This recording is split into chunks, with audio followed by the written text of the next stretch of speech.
Nouveau Figaro Santé, votre magazine santé. Phytothérapie, acupuncture, hypnose, de multiples pratiques non conventionnelles mais progressivement validées par la science méritent une attention particulière. Le Figaro Santé fait le point sur ces thérapies alternatives. Le Figaro Santé, nos solutions pour votre santé, actuellement chez votre marchand de journaux.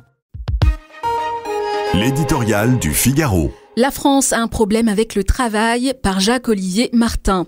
La France est décidément un pays singulier. Non seulement on y travaille moins qu'ailleurs, mais on y est aussi absent plus souvent et plus longtemps. Le taux d'absentéisme dans le privé atteint près de 6%, soit près de 2 fois plus qu'aux États-Unis ou au Royaume-Uni. Et ce n'est pas parce que les conditions d'exercice y seraient plus dures qu'ailleurs, ni parce qu'on y serait plus malade. L'espérance de vie française est, rappelons-le, l'une des plus longues d'Europe.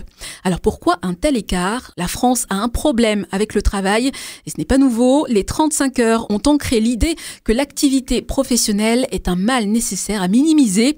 Le discours ambiant ne la contredit guère.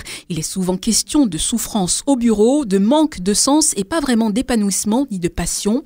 La démission silencieuse ou le quiet quitting est à la mode. Le burn-out est documenté, le bore-out aussi.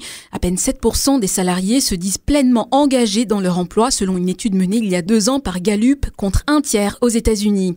Et puis surtout, le système français d'indemnisation est généreux et bien peu responsabilisant. À peine 1 jour de carence dans le public contre 3 dans le privé. Le remboursement partiel ou total des jours d'absence est courant. Des arrêts sont octroyés avec légèreté pour des pathologies notamment psychologiques floues. Et les règles de RH sont si rigides qu'elles freinent davantage le retour au travail qu'elles ne le facilitent. Il est, sur ce front comme d'autres, urgent d'agir, de mettre fin à une dérive particulièrement onéreuse.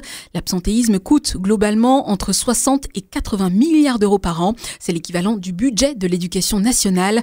Les leviers d'action sont connus. La prévention, comme la vaccination contre la grippe saisonnière en entreprise, le contrôle renforcé des arrêts de travail, l'alignement des règles publiques-privées ou encore la fin du remboursement automatique des jours de carence. Il s'agit donc de mesures de saine gestion, de bon sens et de justice.